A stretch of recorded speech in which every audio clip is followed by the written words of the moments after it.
So good morning everyone, welcome to newspaper decoded. आज हम अपना 15 जनवरी का द हिंदू न्यूज़पेपर देख लेते हैं। तो यहाँ पर क्या चल रहा है कि ईरान में जो मैसिव एंटी गवर्नमेंट प्रोटेस्ट चल रहा है, उस पर सिचुएशन और भी ज़्यादा टेंस हो गई है। तो ईरान के जो जुडिशरी चीफ हैं, उन्होंने कहा है कि जो लोग भी प्रोटेस्ट में पकड़े गए हैं, उन्हें फास्ट ट्रैक उन पे ट्रायल्स हों और उनको जल्दी एग्जीक्यूट किया जाए, फांसी दी जाए। तो ये बात directly US president Donald Trump के वार्निंग के खिलाफ है, जिन्होंने कहा था कि अगर ईरान में एग्जीक्यूशंस हुई प्रोटेस्टर्स के खिलाफ, तो अमेरिका स्ट्रॉन्ग एक्शन लेगा। उन्होंने मिलिट्री एक्शन की भी बात की थी। और ह्यूमन राइट एक्टिविस्ट के मुताबिक जो क्रैकडाउन है, उसमें लगभग 2571 लोग से भी ज़्यादा मारे जा चुके हैं। और ईरान की सिक्योरिटी फोर्सेस के भी लगभग 100 से ज़्यादा जवानों का जो है मास फ्यूनरल किया गया है। और इंटरनेट भी ईरान में बंद कर दिया गया है। और इसी बीच जो स्टारलिंक सैटेलाइट सर्विस है, उसने उसे फ्री में वहाँ पर एक्टिवेट कर दिया गया है, जिससे लोग बाहर की दुनिया से कनेक्ट हो पा रहे हैं। तो गल्फ कंट्रीज भी यूएस को वॉर से रोकने की कोशिश कर रही हैं, क्योंकि पूरे मिडिल ईस्ट में फुल स्केल वॉर में मिडिल ईस्ट फंस सकता है। फिर जो नेक्स्ट है यहाँ पे, supreme court to decide today on plea for passive euthanasia. तो यहाँ पर यूथनेशिया क्या होता है? यूथनेशिया का मतलब होता है कोई भी, मान लीजिए, अनबियरेबल या फिर इनक्यूरेबल बीमारी है किसी पेशेंट को, तो उसको उस दर्द से छुटकारा देना। तो इसके मेन दो टाइप्स होते हैं, एक तो एक्टिव यूथनेशिया और एक पैसिव यूथनेशिया। एक्टिव यूथनेशियन क्या होता है कि इसमें डॉक्टर्स जो है कोई इंजेक्शन देके या मेडिसिन देकर पेशेंट की लाइफ को डायरेक्टली एंड करते हैं, और मतलब सीधा एक्शन लेकर डेथ कराई जाती है इसमें। ये इंडिया में इलीगल है।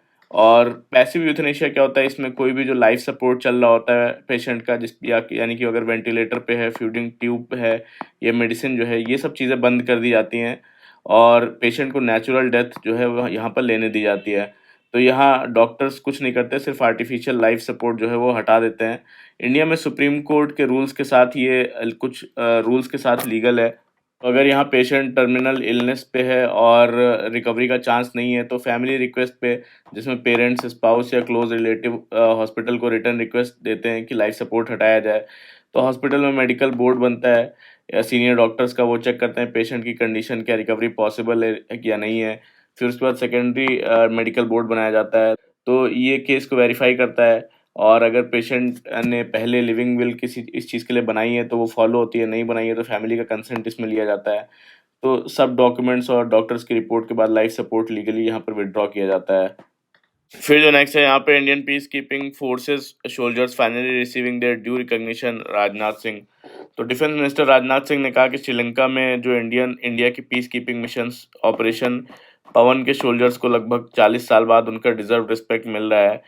तो ये किस चीज़ की बात कर रहे हैं? तो ये इंडियन पीस कीपिंग फोर्स जो है, बेसिकली आर्मी की एक स्पेशल फोर्स थी, जो 1987 टू 1990 के बीच श्रीलंका भेजी गई थी। तो आईपीएफ इनको वहाँ भेजा क्यों गया था? श्रीलंका में बेसिकली जो तमिल रेबल्स हैं, वो एक अलग कंट्री की डिमांड कर रहे थे, तमिल एलम। और तो इनके बीच में तमिल रेबल्स जो ग्रुप एलटीटी और श्रीलंकन गवर्नमेंट के बीच सिविल वॉर चल रहा था। इंडिया और श्रीलंका के बीच एक पीस एग्रीमेंट हुआ, इंडो श्रीलंका अकॉर्ड 1987। इसके एग्रीमेंट के तहत जो है इंडिया ने अपनी आर्मी वहाँ पर भेजी पीस बनाने के लिए, टेररिस्ट ग्रुप से वेपन सरेंडर करवाए, सिविलियंस को प्रोटेक्ट किया। तो इस मिशन को नाम दिया गया बेसिकली क्या, ऑपरेशन पवन। और हुआ क्या कि जो बेसिकली जो एलटीटी ग्रुप है, इसने इंडिया के साथ ही लड़ना शुरू कर दिया, क्योंकि उन्हें लगा कि इंडिया उन्हें फोर्स कर रहा है कि उनको अपनी मिलिट्री पावर छोड़ने के लिए, और वो श्रीलंकन गवर्नमेंट के फेवर में काम कर रहा है। उसके बाद रिजल्ट ये हुआ कि एलटीटी ने इंडियन आर्मी पर अटैक शुरू किए। इंडिया जो शांति लाने के लिए गया था, वो फुल स्केल जो है जंगल वॉर में फंस गया वहाँ पर। तो इसी वजह से ऑपरेशन पावर कंट्रोवर्शियल और जो है काफ़ी ब्लडी बन गया। तो उन्हीं के लिए राजनाथ सिंह जी ने बताया कि 2015 में पीएम ने श्रीलंका का जो IP, Indian peace keeping forces memorial है, उस पर ट्रिब्यूट दिया। और नेशनल वॉर मेमोरियल में भी उनकी यादें जो है लगाई गई। फिर जो नेक्स्ट है यहाँ पे, vulture safe zones will be created in Tamil Nadu, state government tells Madras high court. तो यहाँ पे तमिलनाडु फॉरेस्ट डिपार्टमेंट ने मद्रास हाई कोर्ट को बताया कि स्टेट में जो वल्चर सेफ जोन्स है, वो बनाने का प्रोसेस स्टार्ट हो गया है। इसका मेन एम है कि जो वल्चर्स को टॉक्सिक वेटनरी ड्रग्स हैं, स्पेशली डाइक्लोफेनैक जैसे ड्रग्स, जो कि इन सब से बचाना। ये ड्रग्स क्या है कि कैटल्स के जो इलाज में यूज़ होते हैं, और इन कैटल्स का करकासेस खाने के बाद जो ये वल्चर्स हैं, वो मर जाते हैं।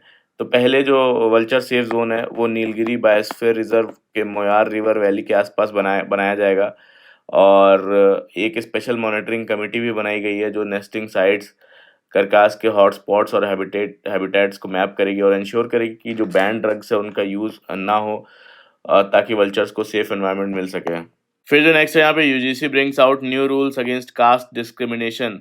तो यहाँ पर यूजीसी के कुछ रेगुलेशन 2026 आए हैं जिसमें कि promotion of equity in higher education institutions and regulations 2026 वो नोटिफाई किए गए हैं, जिनका एम है बेसिकली यूनिवर्सिटीज़ और कॉलेजेस में कास्ट बेस्ड डिस्क्रिमिनेशन उसको कंट्रोल करना। तो ये यहाँ पर डिफाइन किया गया है डिस्क्रिमिनेशन को। Discrimination has been defined as any unfair differential और बायस ट्रीटमेंट और any such act against any stakeholder whether explicit और implicit on the grounds only of religion, race, caste, gender, place of birth, disability and any of them. और caste based discrimination का मतलब क्या है कि means discrimination on the basis of caste और tribe against the member of the scheduled caste, scheduled tribes, other backward classes. तो नए rules में स्पेसिफाई किया गया है पनिशमेंट की यूनिवर्सिटीज़ और कॉलेजेस को डीबार किया जा सकता है उनको डिग्री और प्रोग्राम ऑफर करने के लिए नॉन कंप्लायंस पे। तो इन रूल्स के अंडर बेसिकली हर एक कैंपस के अंदर इक्वालिटी ऑफ अपॉर्चुनिटी सेंटर और इक्विटी सेंटर्स बनाना मैंडेटरी होगा। नॉन कंप्लायंस पर इंस्टीट्यूशंस को डिग्री या प्रोग्राम ऑफर करने से रोका जा सकता है। पहले जो 2024 में ड्राफ्ट प्रपोज किया गया था उसमें ओबीसीज को इंक्लूड नहीं किया गया था और फॉल्स कंप्लेंट्स पर फाइन का प्रपोजल था, लेकिन जो फाइनल रूल्स हैं उसमें ओबीसीज को इंक्लूड कर लिया गया है और जो फॉल्स कंप्लेंट वाली क्लॉज है वो हटा दी गई है, जिसमें फॉल्स कंप्लेंट होने पे जो है उनको फाइन लगेगा, तो ये क्लॉज हटा दी गई है। तो डिस्क्रिमिनेशन की डेफिनेशन भी ब्रॉडन कर दी गई है जिसमें कास्ट, जेंडर, रिलीजन, डिसेबिलिटी जैसे ग्राउंड्स कवर होंगे। तो यूजीसी जो है नेशनल लेवल मॉनिटरिंग कमेटी के थ्रू इनके रूल्स की इम्प्लीमेंटेशन पर नज़र रखेगी। फिर जो नेक्स्ट है यहाँ पे निपाह वायरस के बारे में है। 2 Bengal nurses with Nipah critical, 2 contacts hospitalised. तो निपाह वायरस क्या है? निपाह वायरस बेसिकली एक डेंजरस जूनोटिक वायरस है जो कि बेसिकली जानवरों से ह्यूमंस में फैलता है और ह्यूमन टू ह्यूमन भी फैलता है। तो इसका फर्स्ट आउटब्रेक 1998 में मलेशिया में हुआ था और इंडिया में ज़्यादातर केसेस जो केरला और वेस्ट बंगाल में देखे गए हैं इसके। तो इसके जो सोर्स है वायरस का वो फ्लाइंग फॉक्सेस यानी कि फ्रूट बैट्स इसके नेचुरल कैरियर होते हैं और बैट्स से जो ये जो अगर बैट्स कंटेमिनेट कर देते हैं किसी फ्रूट को, पाम सैप को या कोई इन्फेक्टेड एनिमल होता है जैसे कि पिग्स हो गए, इनसे इंसान में भी आ जाता है और जो ह्यूमंस हैं, ह्यूमन टू ह्यूमन जो क्लोज कांटेक्ट है उससे भी ये हो सकता है। तो इसमें डेथ रेट बहुत हाई है। डेथ रेट जो इसका है फैटेलिटी रेट वो लगभग 40 से 75% का हो सकता है जो एक्सट्रीमली डेंजरस बताता है। तो इसके लिए कोई भी स्पेसिफिक वैक्सीन नहीं है या मेडिसिन नहीं है, सिर्फ सपोर्टिव केयर दिया जाता है, ऑक्सीजन, आईसीयू फ्लूइड। और जो इसके डेंजरस केसेस होते हैं उसमें इंसेफेलिटिस यानी कि ब्रेन की बीमारी और इवन जो है कोमा हो जाता है और डेथ भी हो जाती है। फिर जो नेक्स्ट है what is futuristic marine and space biotechnology. तो यहाँ पर ये आर्टिकल बेसिकली फ्यूचर की जो बायोटेक्नोलॉजी है उस पर बेस्ड है, खासकर जो मैरीन और स्पेस में होने वाली बायोटेक्नोलॉजी। तो मैरीन और स्पेस बायोटेक्नोलॉजी का मतलब क्या है कि ये बेसिकली समुद्र के डीप एरियाज में रहने वाले जो माइक्रोब्स, एल्गी, ऑर्गेनिजम्स से नए मेडिसिन्स बनाना, फूड, फ्यूल और केमिकल्स, मटेरियल्स ये सब चीज़ें बनाना। और स्पेस बायोटेक्नोलॉजी का मतलब क्या है? स्पेस में माइक्रो ग्रेविटी और रेडिएशन में प्लांट्स, माइक्रोब्स और ह्यूमन बॉडी का बिहेवियर को समझना। तो ये दोनों फील्ड्स जो है फ्यूचर में food security, clean energy, medicine, space missions के लिए बहुत इम्पोर्टेंट होंगे। लेकिन प्रॉब्लम क्या है? इंडिया के पास जो है 11,000 किलोमीटर का कोस्ट लाइन है और 2 मिलियन स्क्वायर किलोमीटर का एक्सक्लूसिव इकोनॉमिक जोन है।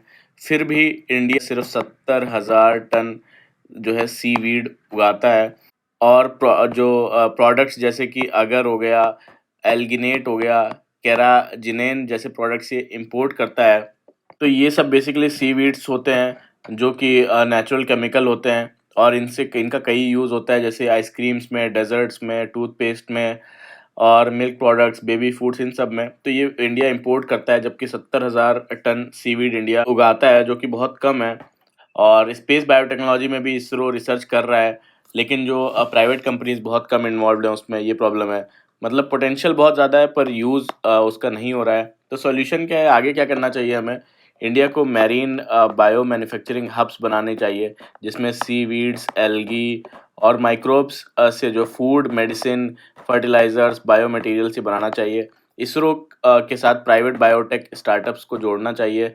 स्पेस में फूड, ऑक्सीजन और मेडिसिन प्रोडक्शन के सिस्टम्स डेवलप करने चाहिए। साथ ही गवर्नमेंट को एक क्लियर नेशनल रोड मैप बनाना होगा ताकि फ्यूचर में फंडिंग, रिसर्च और इंडस्ट्री एक डायरेक्शन में काम करे।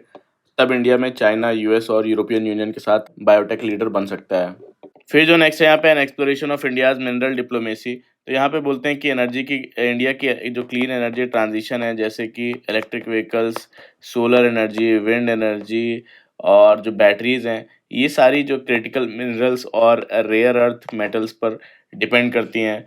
और अभी क्या है कि इंडियन मिनरल्स के लिए इम्पोर्ट डिपेंडेंट है और चाइना इन मेटल्स में मोनोपोली है उसकी, और सबसे ज़्यादा जो प्रोसेसिंग रिफाइनिंग वही करता है। तो चाइना के एक्सपोर्ट कंट्रोल बार-बार इन सब मेटल्स पे करता है, तो उसने अर्जेंसी बढ़ा दी है इंडिया के लिए कि इंडिया को एक सिक्योर सप्लाई चेन बनाना इसके लिए ज़रूरी है।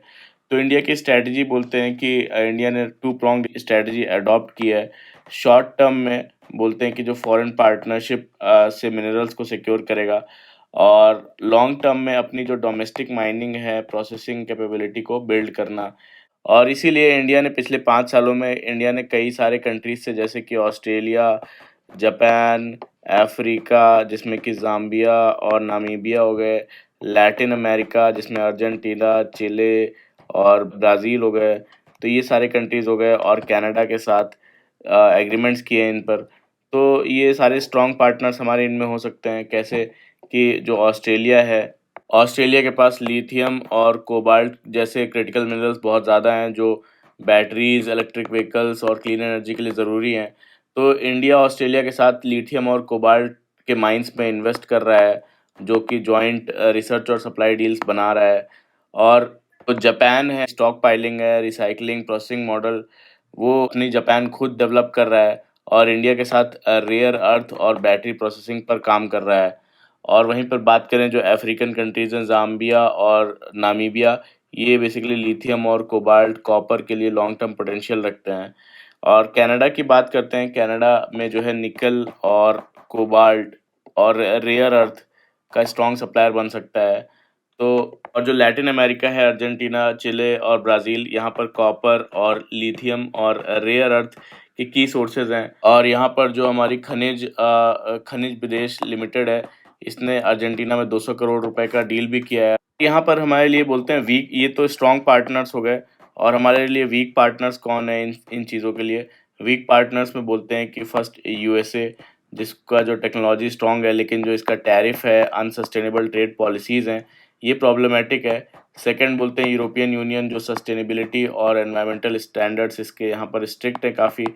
और जो थर्ड बोलते हैं, रशिया भी वीक पार्टनर्स में है, जिसमें कि मिनरल्स यहाँ पर काफ़ी ज़्यादा हैं, लेकिन यूएसए कई बार कंट्रीज़ उन पर सैंक्शंस लगाता है, इनडायरेक्टली हमें भी इफ़ेक्ट होता है। तो यहाँ पर सैंक्शंस और लॉजिस्टिक्स जो है वो काफ़ी रिस्की हैं। और फोर्थ बोलते हैं कि वेस्ट एशिया, जैसे यूएई और सऊदी अरेबिया, तो यहाँ पर प्रोसेसिंग हब बन सकता है, लेकिन माइनिंग कम है। तो की लर्निंग इसमें क्या है कि सिर्फ मिनरल्स का एक्सट्रैक्शन नहीं करना है, जो रियल पावर है वो प्रोसेसिंग और रिफाइनिंग में है, और मिनरल्स को प्रोसेस और रिफाइन करके उसे यूजेबल प्रोडक्ट यानी बैटरी, मैग्नेट या फिर चिप में कन्वर्ट कर सके। और चाइना इसी वजह से पावरफुल है, वो लिथियम या रेयर अर्थ मेटल जो है सिर्फ माइन नहीं करता, उनकी प्रोसेसिंग, रिफाइनिंग करता है, उसमें कन्वर्ट करता है फाइनल प्रोडक्ट में। तो यहाँ पर बोलते हैं कि इंडिया क्या कर सकता है कि इंडिया अकेले जो है इस चीज़ को नहीं कर सकता, इसलिए उसे अलग दूसरे कंट्रीज़ के साथ मिलकर पूरी सप्लाई चेन बनानी पड़ेगी। तो इसमें बोलते हैं कि जो अफ्रीका, ऑस्ट्रेलिया और कनाडा, लैटिन अमेरिका है, यहाँ से इंडिया बेसिकली लिथियम और कोबाल्ट, कॉपर जैसे रॉ मटेरियल्स जो है वो खरीदेगा और माइन करेगा, उनमें इन्वेस्ट करेगा। फिर सेकंड बोलते हैं कि जापान और जो गल्फ़ कंट्रीज़ हैं, जैसे यूएई और सऊदी अरेबिया हो गया, यहाँ इंडिया उन रॉ में जो मिनरल्स हैं उनको प्रोसेस और रिफाइन करेगा, जैसे बैटरी ग्रेड लिथियम हो गया या मैग्नेट मटेरियल बनाना। फिर उसके बाद में यूरोपियन यूनियन और यूएसए, यहाँ से इंडिया एडवांस टेक्नोलॉजी लेगा, बैटरी मेकिंग की, रिसाइकलिंग की, जो बेसिकली ईवी टेक्नोलॉजी है, क्लीन एनर्जी सिस्टम है। और अगर कहीं सप्लाई चेन रुक जाए तो रशिया एक हमारा बैकअप सोर्स जो है वो रहेगा। यहाँ पर बोलते हैं कि अब इसके बाद फ़ोकस होना चाहिए जो हमारी जो टेक्नोलॉजी है, प्रोसेसिंग प्लांट है और long term supply chain secure करना, वरना चाइना टाइप जो डिपेंडेंसी है फ्यूचर में फिर से बन सकती है। फिर जो नेक्स्ट है यहाँ पे India is getting rid of outdated data set for measuring inflation.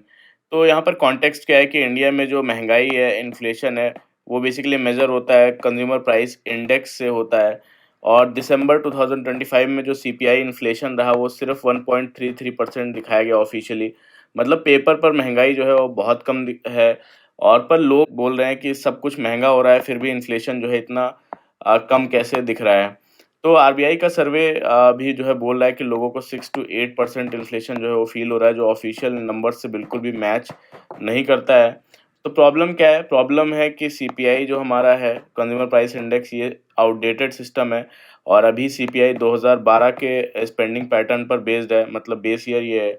और 2012 के में जो लोग लोग किस चीज़ पर कितना खर्च करते थे, उसके हिसाब से सीपीआई बना है। पर 2025 में लोग जो है लोगों का खर्च बदल चुका है। Subsidies, free ration, digital services, education, health, इन सब का वेट अलग हो गया है। तो सीपीआई को रियल लाइफ जो इन्फ्लेशन है उसको गलत तरीके से मेज़र कर रहा है, इसलिए गवर्नमेंट बोलती है कि इन्फ्लेशन जो है कम है और लोग बोलते हैं कि महंगाई ज़्यादा है। तो सॉल्यूशन क्या है इसका कि गवर्नमेंट को बेसिकली यहाँ पर सीपीआई का नया वर्ज़न जो है, गवर्नमेंट सीपीआई का नया वर्ज़न ला रही है। 12 फरवरी से जो है सीपीआई का बेस ईयर 2012 से 2024 चेंज होगा। और जो वेट्स हैं वो हाउसहोल्ड कंजम्पशन सर्वे 2023-24 पर बेस्ड होंगे। मतलब सीपीआई अब जो है देखेगा कि आज के लोग किस चीज़ पर पैसा खर्च करते हैं, उस हिसाब से महंगाई मेज़र होगी हाउसहोल्ड कंजम्पशन सर्वे 2023-24 के बेसिस पे। तो इससे इन्फ्लेशन ज़्यादा रियलिस्टिक होगा। आरबीआई गवर्नमेंट सही पॉलिसी बना सकेगा और जो लोगों को फ़ील होता है और जो डेटा है उसके बीच में कम गैप होगा। फिर जो नेक्स्ट है यहाँ पे, why what is the Malayalam language bill 2025। तो यहाँ पे बोलते हैं कि केरला गवर्नमेंट ने अक्टूबर 2025 में मलयालम लैंग्वेज बिल 2025 पास किया और जो अब गवर्नर के अप्रूवल का वेट कर रहा है। तो इस बिल का मेन गोल ये है कि मलयालम जो लैंग्वेज है उसको केरला की सोल ऑफिशियल लैंग्वेज बनाना और स्कूल्स, कॉलेजेस और कोर्ट्स, गवर्नमेंट ऑफिसेज, लॉ में कंपलसरी बनाना। तो अब तक केरला में इंग्लिश और मलयालम दोनों ऑफिशियल लैंग्वेज थी। तो इस बिल के थ्रू मलयालम को बेसिकली क्लास 10th तक जो है फर्स्ट लैंग्वेज बनाना इस बिल का एम है। प्रॉब्लम क्या है? प्रॉब्लम है इस बिल पर जो है कर्नाटका गवर्नमेंट है उसने ऑब्जेक्शन रेज़ किया है, स्पेशली जो कसारगोड डिस्ट्रिक्ट है, कसारगोड डिस्ट्रिक्ट जहाँ पे लार्ज कन्नड़ स्पीकिंग पॉपुलेशन है। अभी वहाँ स्टूडेंट्स कन्नड़ को फर्स्ट लैंग्वेज के रूप में पढ़ते हैं और कर्नाटका को डर है कि अगर मलयालम लैंग्वेज ये कंपलसरी हो गया तो कन्नड़ मीडियम स्कूल्स और कम हो जाएंगे, वहाँ पर कन्नड़ लैंग्वेज और कल्चर को नुकसान होगा, लिंग्विस्टिक माइनॉरिटी के राइट्स वायलेट होंगे। तो कर्नाटका ने इसे अनकॉन्स्टिट्यूशनल बोला है और गवर्नर और प्रेसिडेंट से इंटरवेंशन मांगा है। केरला गवर्नमेंट का क्या कहना है कि इसमें स्पेशल प्रोटेक्शन क्लॉज है। क्लॉज 7 जो है उसके तहत जो तमिल, कन्नड़, टुल्लू और कोंकणी जैसे लिंग्विस्टिक माइनॉरिटीज़ को अपनी मदर टंग में गवर्नमेंट से बात करना और करेस्पॉन्डेंस का हक दिया गया है। तो केरला बोल रहा है कि जो बिल है ऑफिशियल लैंग्वेजेस एक्ट 1963 और कॉन्स्टिट्यूशन के आर्टिकल 346 और 347 के अकॉर्डिंग है। तो आगे का प्रैक्टिकल सॉल्यूशन ये हो सकता है कि कसारगोड जैसे बॉर्डर डिस्ट्रिक्ट को एक्सप्लिसिट एग्जम्पशन दिया जाए, कन्नड़ मीडियम स्कूल्स और फर्स्ट लैंग्वेज राइट को लॉ में क्लियरली प्रोटेक्ट किया जाए और केरला और कर्नाटका के बीच डायलॉग और अमेंडमेंट्स के थ्रू लैंग्वेज हार्मनी बनाई जाए ताकि मलयालम प्रमोट भी हो और कन्नड़ माइनॉरिटीज़ के राइट्स भी सेफ रहें। फिर जो नेक्स्ट है यहाँ पे इंटरनेशनल लेबर ऑर्गेनाइजेशन की एक रिपोर्ट के बारे में है जिसका नाम है employment and social trends report 2026। तो इस रिपोर्ट में क्या बताया गया है कि जो वर्ल्ड है उसमें अनएम्प्लॉयमेंट रेट वो 4.9% ही रहेगा, जो लगभग 186 मिलियन लोगों के बराबर है। लेकिन बड़ी प्रॉब्लम ये है कि 284 जो मिलियन वर्कर्स हैं वो अभी भी एक्सट्रीम पॉवर्टी में जी रहे हैं, जिनकी डेली अर्निंग $3 से भी कम है। साथ ही जो 2 बिलियन से ज़्यादा लोग इनफॉर्मल जॉब्स में काम कर रहे हैं, जहाँ पे जॉब सिक्योरिटी और सोशल बेनिफिट्स नहीं होते हैं। और 2015 से 2025 के बीच पॉवर्टी कम होने की स्पीड भी स्लो रही है। सिर्फ 3.1% का इम्प्रूवमेंट हुआ है, जबकि पिछले डिकेड्स में ये 15% था। तो इंटरनेशनल लेबर ऑर्गेनाइजेशन ने वार्निंग दी है कि जो लो इनकम कंट्रीज़ में वर्किंग पुअर और इनफॉर्मल वर्कर्स बढ़ रहे हैं और जेंडर गैप भी जो है वो अभी ख़त्म नहीं हुआ है। तो ट्रेड अनसर्टेनिटी और डिजिटलाइजेशन फ्यूचर में भी जॉब्स और सप्लाई चेन्स को अनस्टेबल बना सकते हैं, ऐसा इस रिपोर्ट में आईएलओ की बोला गया है। फिर जो नेक्स्ट है यहाँ पे, world bank raises India's GDP growth projection to 7.2% for this fiscal year 26। तो वर्ल्ड बैंक ने इंडिया की GDP growth forecast current fiscal year के लिए 7.2% कर दी है, जो पहले एस्टिमेट थे उससे 0.9% ज़्यादा है। तो ये ग्रोथ मेनली इसके रीजंस जो है strong domestic demand, private consumption और टैक्स रिफॉर्म्स की वजह से आ रहा है। और 2026 और 27 की जो प्रोजेक्शन है वो 6.5% पर रहने का एस्टिमेट है। 2027-2028 जो है 6.6% रहने का एस्टिमेट है। और रिपोर्ट के मुताबिक चाहे यूएस ने 50% इम्पोर्ट टैरिफ लगा रखे हो इंडिया पर, फिर भी इंडिया वर्ल्ड की सबसे फास्टेस्ट मेजर इकोनॉमी जो है वो बनी रहेगी। इसका मेन रीज़न ये है कि इंडिया के एक्सपोर्ट एक्सपेक्टेड से ज़्यादा रेजिलियंट है और रूरल एरियाज़ में इनकम इम्प्रूव होने से डोमेस्टिक स्पेंडिंग जो है वो स्ट्रांग बनी हुई है। फिर जो नेक्स्ट है यहाँ पे, प्राइम मिनिस्टर्स इंटर्नशिप स्कीम से रिलेटेड है। तो पहले ये स्कीम देख लेते हैं क्या है। ये स्कीम बेसिकली गवर्नमेंट की एक स्कीम है जो 5 साल में 1 करोड़ यूथ को इंटर्नशिप देने का एम रखती है। और इसमें सेलेक्टेड स्टूडेंट्स को 5,000 रुपये का मंथली स्टाइपेंड दिया जाता है और 6,000 रुपये तक का वन टाइम ग्रांट और इंश्योरेंस मिलता है, ताकि उन्हें रियल वर्ल्ड टाइम एक्सपीरियंस और जॉब रेडीनेस मिले। तो अभी न्यूज़ क्या है, ये जो स्कीम है इसका परफॉर्मेंस बहुत ही वीक रहा है, जो गवर्नमेंट के स्पेंडिंग डेटा से क्लियर हो गया है। बोलते हैं फिस्कल ईयर 2026 में मिनिस्ट्री ऑफ कॉर्पोरेट अफेयर्स ने अपने टोटल बजट का सिर्फ 4% ही खर्च किया, जबकि 11,500 करोड़ में से सिर्फ जो है 500 करोड़ यूज़ हुए। इसका मेन रीज़न है जो ये स्कीम है, इसके लिए 94% का बजट जो है एलोकेटेड था, पर ग्राउंड पर डिमांड कम रही है। तो डेटा दिखाता है कि लाखों एप्लीकेशंस के बावजूद सिर्फ जो है 30 से 40% ऑफर्स ही एक्सेप्ट हुए। और एक्सपर्ट्स का मानना है कि जो 5,000 रुपये का स्टाइपेंड है पर मंथ, ये बहुत ही कम है और 6,000 रुपये का वन टाइम ग्रांट बहुत कम है। तो इसलिए यूथ इंटरेस्टेड नहीं हो रहे, जबकि टारगेट है कि 5 साल में 1 करोड़ इंटर्नशिप अभी क्रिएट करना।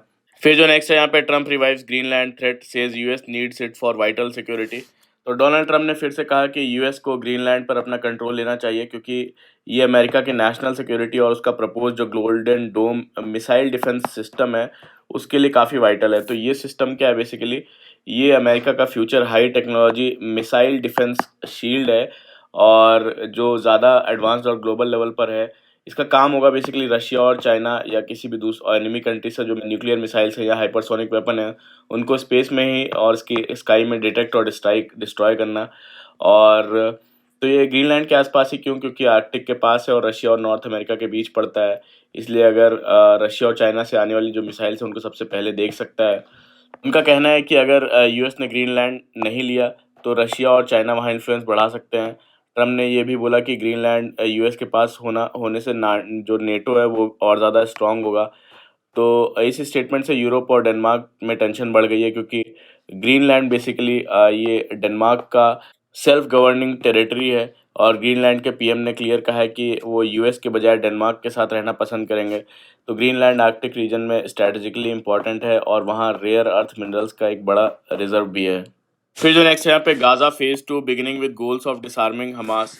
तो यहाँ पे यूएस प्रेसिडेंट डोनाल्ड ट्रम्प ने अनाउंस किया है कि गाजा वॉर को एंड करने का जो फेज़ 2 है वो शुरू हो गया है।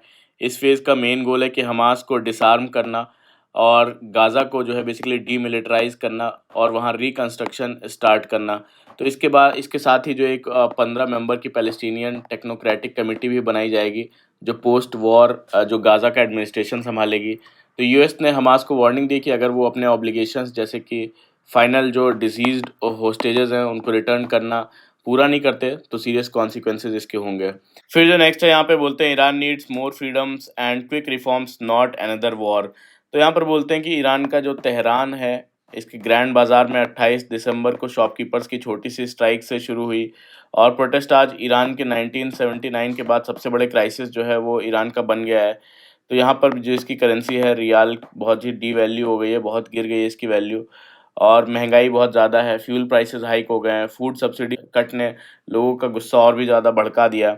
तो जून 2025 में इज़राइल के एयर स्ट्राइक्स के बाद इकॉनमी और भी ज़्यादा वहाँ की खराब हो गई, टूट गई। तो प्रोटेस्ट वायलेंट हो गए और गवर्नमेंट ने हार्ड क्रैकडाउन भी किया। तो इसी बीच जो डोनाल्ड ट्रंप है, उन्होंने प्रोटेस्टर्स को रेजिम जो प्रेज़ेंट रेजिम है, उस पे टेक ओवर का सिग्नल दिया और मिलिट्री इंटरवेंशन की भी धमकी दी है ईरान को। लेकिन ईरान की गवर्नमेंट उतनी वीक नहीं जितनी दिख रही है, बोलते हैं। 2024 का जो इलेक्शन है, उसमें 50% लोगों ने वोट किया और रीसेंट प्रो गवर्नमेंट जो रैलीज भी हुई हैं, तो सिक्योरिटी फोर्सेस भी लॉयल हैं वहाँ की। तो इसलिए यूएस लेड वॉर या फिर रेजीम चेंज ईरान और मिडिल ईस्ट को और ज़्यादा क्योस में जो है वो बोलते हैं ढकेल देगा, जैसे इराक, अफगानिस्तान और लीबिया में हुआ। तो ईरान को बोलते हैं कि वॉर या बॉम्ब से नहीं, बल्कि रिफॉर्म और इंस्टीट्यूशनल एंगेजमेंट से जो है वो बचाया जा सकता है। फिर जो नेक्स्ट है यहाँ पे NGT issues notice to 3 states over contamination of water. तो नेशनल ग्रीन ट्राइब्यूनल ने राजस्थान, मध्य प्रदेश और उत्तर प्रदेश में ड्रिंकिंग वाटर में सीवेज का पानी मिलने के सीरियस पेपर पर केसेस पर जो है सुओ मोटो एक्शन लिया है। तो और यहाँ पर रिपोर्ट्स के मुताबिक जो कई सारे इनके शहर हैं, उसमें पुरानी और कोरोडेड पाइपलाइंस के थ्रू सीवेज का जो पानी है वो इसमें ड्रिंकिंग वाटर में मिक्स हो रहा है। तो पर नेशनल ग्रीन ट्राइब्यूनल के बारे में जान लेते हैं। तो ये एक स्पेशल ट्राइब्यूनल है जो एनवायरनमेंट रिलेटेड केसेस से को डील करता है। इनका काम होता है बेसिकली जो पॉल्यूशन है, एयर, वाटर, सॉइल से रिलेटेड केसेस, रिवर या ground contamination, forest, illegal mining, waste management और जो एनवायरमेंटल डैमेज है, इनसे रिलेटेड केसेस ये देखता है। तो ये 2010 में एक स्पेशल लॉ के अंडर बनाया गया था, नेशनल ग्रीन ट्राइब्यूनल एक्ट 2010। और इसमें कौन-कौन बेसिकली होते हैं, इसमें जजेस होते हैं और इसमें एनवायरमेंटल एक्सपर्ट्स होते हैं जो साइंटिस्ट्स और इंजीनियर्स। तो इसमें जजेस की क्वालिफिकेशन क्या है कि या तो वो सुप्रीम कोर्ट के फॉर्मर सुप्रीम कोर्ट जज रह चुके हों या फॉर्मर हाई कोर्ट के चीफ जस्टिस रह चुके हों। फिर जो नेक्स्ट न्यूज़ है यहाँ, no demand for sharing source code of phones industry body. तो इस न्यूज़ में क्लैरिफाई किया गया है कि इंडियन गवर्नमेंट ने पहले बोल रहे थे कि रूटर्स की रिपोर्ट के मुताबिक वो स्मार्टफोन कंपनीज जो भी हैं उनको अपना सोर्स कोड इंडियन गवर्नमेंट को देना पड़ेगा। पर इसमें क्लैरिफाई किया गया है कि इंडियन गवर्नमेंट ने स्मार्टफोन जो कंपनीज हैं उनसे सोर्स कोड नहीं मांगा है। और रॉयटर्स ने जो रिपोर्ट दी थी वो 2023 की एक पुरानी सिक्योरिटी ड्राफ्ट पर बेस्ड थी। और मोबाइल इंडस्ट्री ने बोला अब कंपनीज को सिर्फ इंटरनेट सिक्योरिटी टेस्ट रिपोर्ट देनी होगी जिसमें वल्नरेबिलिटीज की समरी देना होगा, पर जो आईपी सोर्स कोड है उसको शेयर करना ज़रूरी नहीं है। और आईटी मिनिस्ट्री और मिनिस्ट्री ऑफ इलेक्ट्रॉनिक्स ने कहा कि ये सिर्फ इंडस्ट्री कंसल्टेशन जो है इस पे चल रहा है, कोई मैंडेटरी रूल नहीं बना है। और अभी स्मार्टफोन्स इस सर्टिफिकेशन से एग्जम्प्ट हैं। मतलब जो गवर्नमेंट स्पाइंग या कोड एक्सेस का जो क्लेम है वो गलत और आउटडेटेड है। फिर जो नेक्स्ट है यहाँ पे, Jaishankar speaks to Iranian foreign minister amid unrest. तो यहाँ पे external affairs minister S Jaishankar ने ईरान के foreign minister Seyed Abbas Araghchi से बात करके ईरान में जो चल रहे अनरेस्ट है और वेस्ट एशिया में बढ़ती टेंशन पर डिस्कशन की। तो इससे कुछ ही घंटे पहले इंडिया ने अपने सिटीजन्स को ईरान ना ट्रैवल करने की वार्निंग दी थी, एडवाइजरी जारी की थी।